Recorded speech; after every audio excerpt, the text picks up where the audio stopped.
Hello student, good morning. ये popular mathematics के YouTube channel में आपका हार्दिक स्वागत है। बात ऐसा है कि एग्ज़ाम सामने आ रहा है और उसके लिए हम लोगों को प्रैक्टिस का ज़रूरत है।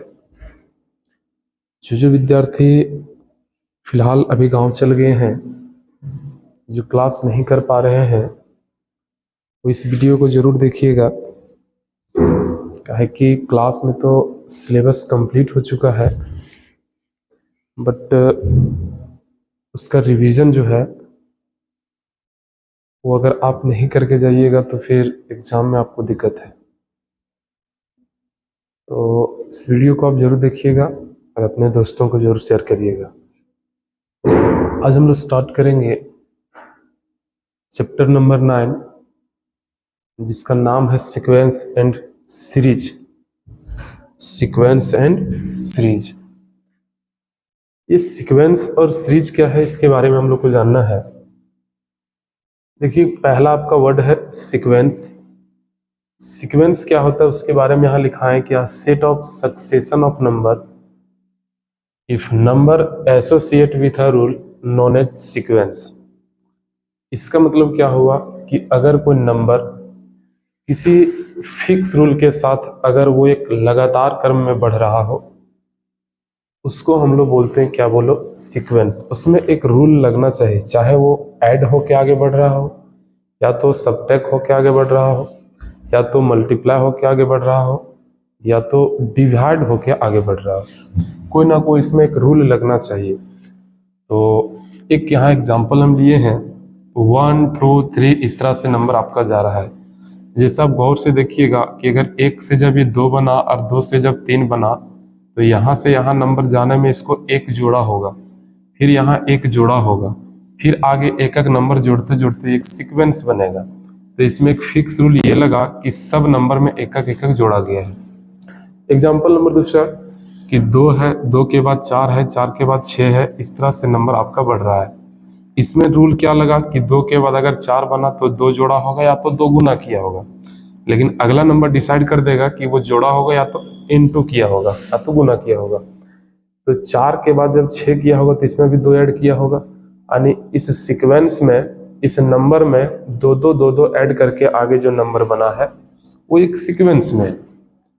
अब आइए, सीक्वेंस और सीरीज दोनों का डिफिनेशन एक ही है, बस आपको पहचानना है कि सीक्वेंस कब होगा और सीरीज कब होगा। अगर नंबर में कॉमा कॉमा लग जाए तो ये सीक्वेंस होगा, लेकिन अगर उसमें प्लस प्लस लग जाए तो क्या होगा, बोलो, सीरीज होगा। ठीक है, जैसे मान के चलो हम लोग को पता है कि ये सीक्वेंस का जितना सारा नंबर है उसका जो फर्स्ट नंबर है, पहला नंबर, इसको हम लोग बोलते हैं फर्स्ट टर्म। क्या बोलेंगे, बोलो, फर्स्ट टर्म। और फर्स्ट टर्म को डिनोट किया जाता है, फर्स्ट टर्म को डिनोट किया जाता है A1 से, या तो क्या बोलो, T1 से। ये जो सीक्वेंस का दूसरा नंबर है इसको बोला जाता है सेकेंड टर्म। क्या बोलेंगे, बोलो, सेकेंड टर्म।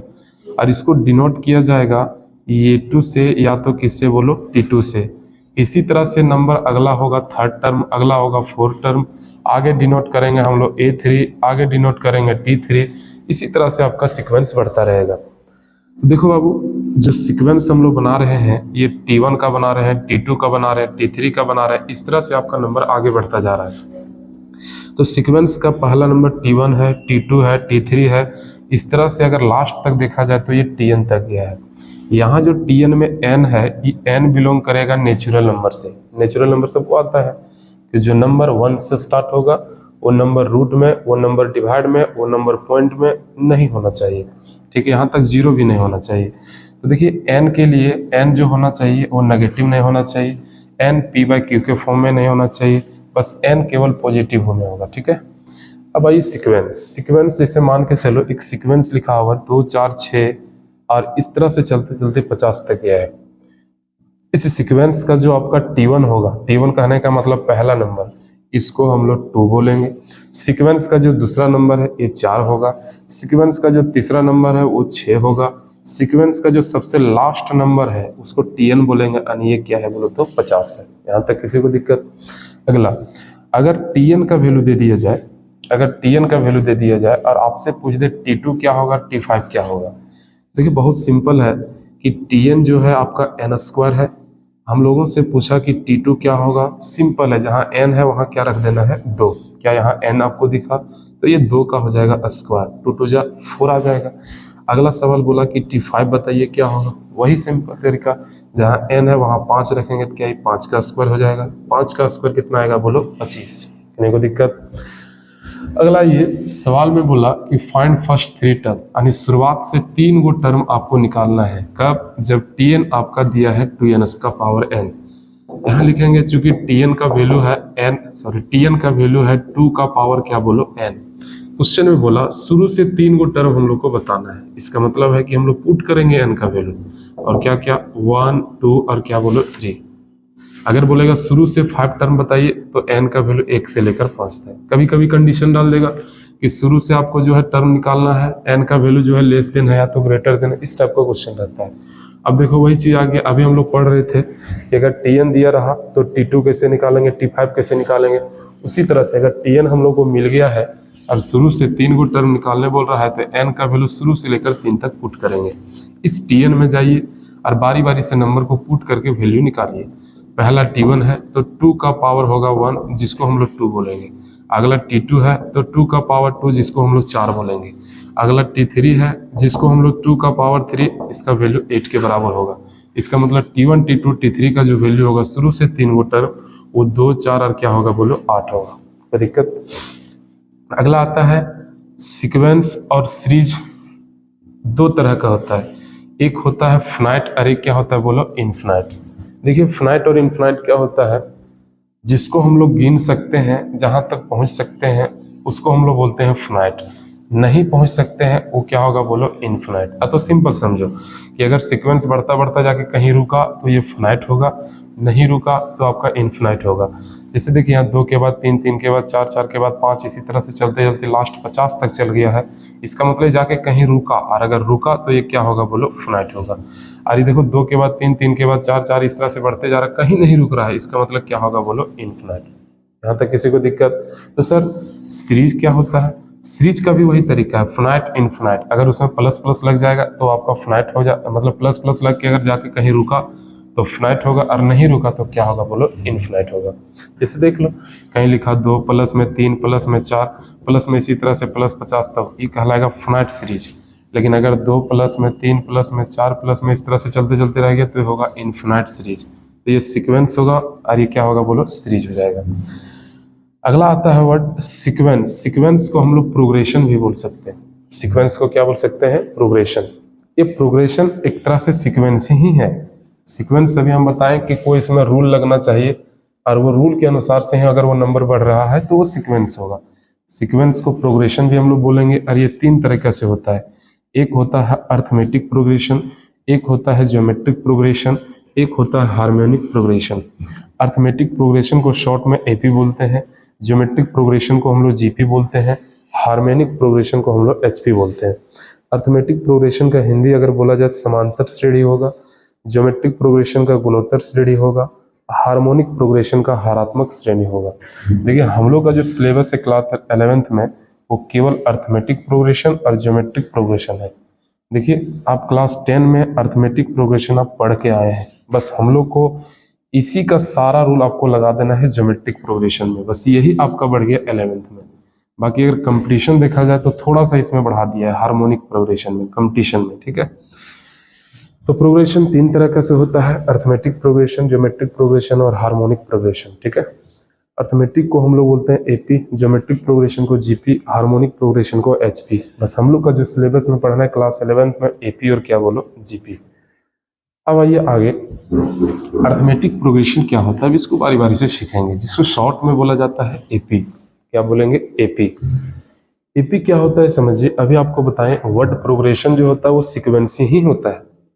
हम लोग सीक्वेंस को अर्थमेटिक कब बोलेंगे, यानी प्रोग्रेशन अर्थमेटिक कब होगा, जब नंबर्स का डिफरेंस अगर इक्वल हो जाएगा। लेकिन किस तरह का नंबर, देखो यहाँ लिखे हैं, if difference between 2 consecutive term are same. लगातार 2 टर्म का अगर डिफरेंस, यानी आगे से पीछे का डिफरेंस अगर सेम हो जाएगा तो वो किस में होगा बोलो, सीक्वेंस में होगा, जिसको हम लोग बोल देंगे क्या बोलो तो एपी यानी अर्थमेटिक प्रोग्रेशन। उसके बाद अगर हम T1 T2 T3 इस तरह से Tn तक चल गए और ये सब का सब नंबर अगर किस में हो जाए बोलो तो एपी में हो जाए, तो डिफिनेशन के अनुसार से एपी क्या होगा, ये तो सीक्वेंस है आपका। डिफिनेशन के अनुसार से एपी कब होगा कि जब हम लोग T2 माइनस T1, देखो यहाँ लिखे हैं T2 minus T1, T3 minus T2, T4 minus T3, अगला Tn माइनस Tn माइनस 1, अगर ये 3 है तो ये 2 है, तो इसका पीछे वाला टर्म Tn माइनस 1 ही ना होगा। तो अगर T2 minus T1, T3 minus T2, Tn minus Tn minus 1, अगर ये सब का सब बराबर हो जाए तो दिया हुआ सीक्वेंस किस में होगा बोलो तो एपी में होगा। और ये जो आप डिफरेंस दिख रहे हैं T2 minus T1, T3 minus T2, Tn minus Tn minus 1, इसको हम लोग डिनोट करते हैं किससे बोलो, डी से। और डी को बोला जाता है कॉमन डिफरेंस, जिसका हिंदी होता है सार्व अंतर। कॉमन डिफरेंस जिसका हिंदी होता है सार्व अंतर। क्वेश्चन इससे जुड़ा हुआ है कि सीक्वेंस अगर दे दिया जाए 2, 4, 6, 8 इस तरह से, और अगर आपसे क्वेश्चन बोले कॉमन डिफरेंस क्या होगा, फर्स्ट टर्म क्या होगा, चेक करके बता एपी में होगा या नहीं। इसका बनाने का रूल क्या होता है, देखो एग्जाम में पूछता है इस टाइप का क्वेश्चन। सबसे पहले जो सीक्वेंस हम लोग को दिया गया है उसको हम लोग गिवन में लिखेंगे। गिवन सीक्वेंस या तो गिवन 2, 4, 6, 8 इस तरह से आपका नंबर चलता गया है। पहला नंबर बोला इसका कॉमन डिफरेंस क्या होगा, कहने का मतलब डी। डी का फॉर्मूला सबको जानता है, T2 माइनस क्या होता है T1। T2 का वैल्यू सीक्वेंस में क्या है 4, और T1 का वैल्यू सीक्वेंस में क्या है 2। जब घटाएंगे तो वैल्यू क्या आएगा 2, यानी डी का जो वैल्यू आएगा वो किसके बराबर आएगा 2 के बराबर। दूसरा नंबर क्वेश्चन बोला कि इसका कौन सा टर्म बताना है, बोलो फर्स्ट टर्म। फर्स्ट टर्म करने मतलब T1, और T1 करने का मतलब ये कहने का मतलब सीक्वेंस का पहला नंबर कौन है बोलो 2 है। ये इसका आंसर हो गया। लेकिन क्वेश्चन में बोला कि चेक करके बताइए कि ये एपी में है या नहीं। तो जब हम लोग चेक करेंगे तो चेक का एक ट्रिक होता है, ये ट्रिक पर आप बैठा दीजिए कि T2 माइनस T1 और T3 माइनस क्या बोलो T2, अगर ये इक्वल हो गया तो ये एपी में होगा। अब देखिए तो T2 का वैल्यू कितना है बोलो तो 4 है, और T1 का वैल्यू 2 है, T3 का वैल्यू क्या है 6 है, और T2 का वैल्यू 4 है।